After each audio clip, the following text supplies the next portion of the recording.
శ్రీమాత్రే నమః.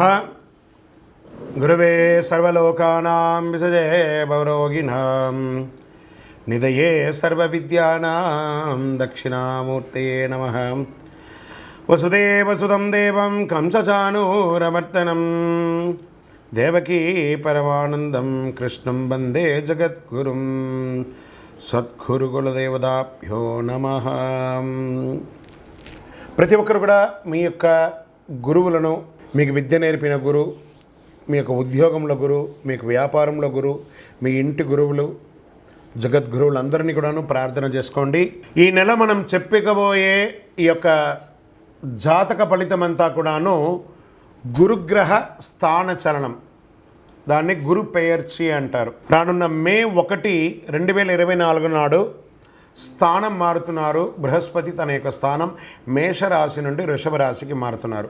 ఈ యొక్క బృహస్పతి యొక్క అనుగ్రహంతో ఈ 12 రాశుల వారికి, 12 రాశుల వారికి ఈ సంవత్సరం ఎలా ఉండబోతుందని ఒక్కొక్క రాశిగా మనం తెలుసుకోబోతున్నాం. ప్రపంచంలో అన్ని ప్రదేశాల్లో నివసించే మకర రాశి మిత్రులారా, మీకు ఈ గురు పేర్చి గురు స్థాన మారడం 2024లో గల ఫలితాలు ఏంటో, ఒక సంవత్సర కాలం ఫలితాలు ఏంటో చూద్దాం. శనిదేవుడు రాశినాథునిగా ఉన్న మకర రాశి మిత్రులారా, మీరు వాదించడంలో స్థితహస్తులు, దేన్నైనా వాదిస్తారు. మీకు ఈ గ్రహస్థితి ఎలా ఉంది? సుఖస్థానం నుండి పంచమ పూర్వపుణ్యస్థానంలోకి కదులుతున్నాడు. మీ భాగ్యస్థానం, లాభస్థానం, రాశిస్థానంగా చూస్తున్నాడు. ఈ గురు సంచారంలో అలసత్వం మారుతుంది. మీరు స్పష్టంగా ప్లాన్ చేసుకోండి, మరి వెంటనే పని చేయండి. మీరు మీ కింద ఉద్యోగులకి ఉత్సాహం మరియు ధైర్యాన్ని అందిస్తుంది. సుఖం మరియు లాభాలను సమానంగా అనుభవించే పరిపక్వత్వం మీకు లభిస్తుంది. మనోహరమైన ప్రసంగం మరియు తెలివైన నడక మీ విశ్వాసాన్ని చూపుతుంది. అందుబాటులో ఉండవలసిన స్వయంచాలకంగా అందుబాటులో ఉంటారు.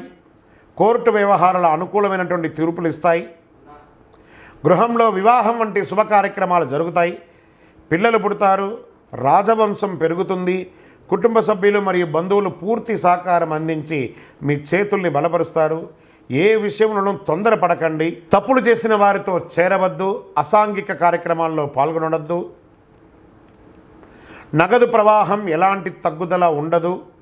అనవసరపు ఖర్చులు రావచ్చు. మీ ఆరోగ్యాన్ని జాగ్రత్తగా చూసుకోండి. వైద్య ఖర్చులు తలెత్తే అవకాశాలు ఉన్నదని శ్రద్ధ వహించండి. బంధువులు చిన్న చిన్న విషయాన్ని కూడా పెద్ద చేస్తారు కాబట్టి జాగ్రత్త పడండి. వ్యాపారంలో తప్పటడుపులున్నా దాన్ని సవరించుకొని అద్భుతమైనటువంటి కాలంగా మార్చుకుంటారు. ఆలయాల్లో జరిగే ప్రత్యేక పూజలకు హాజరవుతారు.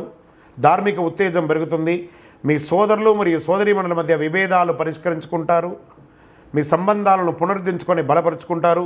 ఉద్యోగస్తులు మీ పనిలో ఉన్నతాధికారులు కాస్త ఆలస్యంగా పరిశీలిస్తారు కాబట్టి ఓపికగా మరియు బాధ్యతగా ఉండండి. మీకు మంచి సమయం వచ్చినట్టే. పనిలో సంతృప్తిని పొందుతారు. మీరు విదేశాలకు ప్రయాణం చేస్తారు. సహ ఉద్యోగులకు సహకారం అందుతుంది. మీ ఆఫీసులో మీ యొక్క హోదా పెరుగుతుంది. వ్యాపారులు తమ శ్రమకు తగిన లాభం పొందుతారు. కొత్త వ్యాపారంలో నిమగ్నమై ఉంటారు. ఇవ్వడం, పుచ్చుకోవడం, స్వీకరించడం ద్వారా సాఫీగా జరుగుతుంది. చిన్నపాటి ఇబ్బందుల తర్వాత కొత్త లీజు లభిస్తుంది. కొందరు పశువుల ద్వారా మంచి లాభం పొందుతారు. పాల వ్యాపారం ద్వారా లాభం పొందుతారు. వ్యవసాయం ద్వారా లాభం పొందుతారు. రాజకీయ నాయకులకి కొత్త కార్యక్రమంలో పాల్గొంటారు. పదవులు వచ్చే అవకాశాలు ఉన్నాయి. ప్రజాక్షేత్రంలో వెళ్ళేటప్పుడు మీ కింది కార్యకర్తలు మిమ్మల్ని ఇబ్బంది పెట్టినా మీరు వారి యొక్క మనోగతం తెలుసుకొని వారికి కావాల్సినటువంటిని నెరవేర్చండి. మీ కీర్తి మరియు ప్రతిష్ట పెరుగుతుంది. చేతి వృత్తి వాళ్ళకి, కళాకారులకి పాత ఒప్పందాలు రద్దు చేయడంతో చిన్న చిన్న ఇబ్బందులు వచ్చి కొత్త ఒప్పందాలు వేసుకుంటారు. అభిమానులు, కళాకారులుగా ఉన్న వాళ్ళకి అభిమానులు పెరుగుతారు. మీరు కష్టపడి పని చేయవలసి ఉంటుంది. తోటి కళాకారులు మీ ప్రయత్నాన్ని అభినందిస్తారు. కొన్ని అవకాశాలు కూడా వస్తాయి. స్త్రీ పురుషులు ఇరువురు కూడా తమ భార్య భర్తలు ఒకరినొకరు మెచ్చుకుంటారు, అప్రిషియేట్ చేసుకుంటారు. దీంతో కుటుంబ ఐక్యత పెరుగుతుంది. విద్యార్థులు చదువుల్లో మంచి లాభాలని, మార్కులు పొందుతారు. తల్లిదండ్రుల మద్దతుతో అవసరాన్ని తీరుతాయి. స్నేహితులు సహాయం చేస్తారు. కష్టాలన్నీ తొలగిపోయి జీవితంలో సుఖ సంతోషంతో జీవిస్తారు. మానసిక గందరగోళం తొలగుతుంది. ప్రతిఘటనలు మాయమవుతాయి. మీ వాక్కు మాధుర్యం వల్ల చేసిన పని పూర్తిగా అనుకూలంగా మారుతుంది. శుభ ఫలితాలని పొందుతారు. ఈ సంవత్సరం అంతా యోగం అండి, అద్భుతం. ఇక డిఫెన్స్ వారికి, పోలీస్ వారికి, వైద్య రంగం వారికి, అన్ని రంగాల వారికి కూడా చాలా ఈ యొక్క విద్యలో లెక్చరర్స్, ప్రొఫెసర్స్, టీచర్స్ ఉన్నారు చూసారా, వాళ్ళకి కూడా యోగంగా ఉందట. వారి వారి జాతకంలో ఉన్నటువంటి దశాబుద్ధుల గ్రహాల ద్వారానే జాతకం మారుతుంది అని కూడా చెప్పడం జరుగుతుంది. ఓకే, ఈ గురు భగవానుడు అంటే ఎవరు? అసలు ఈయన మనకు ఒక బయోడేటా ఉంటుంది కదా, నేను సో నా పేరు ఇది, నా గోత్రం ఇది, నా ఇల్లు ఇది, నేను ఇంత చదువుకున్నానని. ఈ గురువు ఎవరు? ఆయనకి సొంత ఇల్లు ఏది? ధనుస్సు, మీనరాశి ఆయనకి సొంత ఇల్లు. ఉచ్చరాశి ఎవరు? కర్కాటక రాశి. నీచరాశి ఎవరు? మకర రాశి. ఆయనకి ఇష్టమైనటువంటి దిశ ఏది? ఉత్తర దిశ. అతిదేవత ఎవరు? బ్రహ్మ. బృహస్పతి గురుని యొక్క రంగు ఏది? పసుపు. ఆయన ప్రయాణం చేసే వాహనం ఏది? ఏనుగు. ఆయనకి ఉపయోగించే ధాన్యాలేంటి? శనగలు. ఆయనకి ఇచ్చే పుష్పాలేంటి? రోజ్బెర్రీ అంటారు. వస్త్రం పసుపు రంగు వస్త్రం వారికి ఇష్టం. వారు ధరించే రత్నం ఏంటి? పుష్యరాగం, కనక పుష్యరాగం. వారికి ఇచ్చే నివేదన ఏంటి?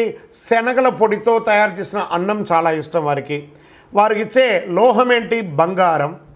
ఆయన యొక్క జాతి ఏంటి? మగ జాతి. ఆయన యొక్క అవయవం ఏంటి? కండరం ఆయన యొక్క అవయవం. స్నేహపూర్వకమైనటువంటి గ్రహాలు ఈ బృహస్పతికి ఎవరెవరు ఉన్నారు? సూర్యుడు, చంద్రుడు, అంగారకుడు. శత్రుగ్రహాలు ఎవరు? బుధుడు, శుక్రుడు. ఆయన యొక్క భార్య ఎవరు? తారాదేవి. మరి ఆయన పిల్లలు ఎవరు? భారద్వాజుడు, కుజుడు. ప్రార్థనా స్థలాలు ఏమున్నాయి? దక్షిణామూర్తి స్థలాలు, గురుస్థానాలు, గురు భగవానునికి సంబంధించిన అన్ని దేవాలయాలు ఆయనకి ప్రార్థనా స్థలమే. ఆయనకి అర్హత ఏంటి? ఈయనకున్న అర్హత, ఈయనకొక పొజిషన్ ఏంటంటే దేవగురువుగా ఆయన ఉన్నారు. ఎంత అద్భుతం చూస్తారా ఈ బృహస్పతి. మళ్ళీ చెప్తాను, గురు చూసిన కోటి లాభం. గోచార గ్రహస్థితి ప్రకారం మీకు చెప్పడం జరిగింది. ఇంకనూ మీ యొక్క వ్యక్తిగత జాతకం తెలుసుకోవాలి అని అనుకుంటే మీ పరిసర ప్రాంతాల్లో ఉన్న సద్గురుని సంప్రదించండి. లేదా మా ద్వారా తెలుసుకోవాలనుకుంటున్నారా? ఈ కింది నెంబర్కి మీ పేరు, వాట్సాప్లో మీ పేరు, date of birth, time of birth, place of birth WhatsApp చేయండి. కాల్ చేయకూడదు. ఈ సంవత్సరం మీరు చేసుకోవాల్సిన ఒక చిన్న పరిహారం కూడా ఉంది. ఆంజనేయ స్వామి వారికి వెన్న నైవేద్యం పెట్టండి. ప్రతి శనివారం నమస్కారం చేయండి. ఒక ఆకు పూజ చేయండి. మనసులో ధైర్యం పెరుగుతుంది, చాలా ధైర్యం పెరుగుతుంది మీకు. గరిక సమీపంలో ఉంటే గరికను తీసి వినాయకుడికి పెట్టండి. ఇంకనూ సకల దోషాలు తొలగడానికి శ్రీ మహాగణాధిపతయే నమః అనే ఒక మంత్రాన్ని పారాయణం చేయండి. విజయోస్తు.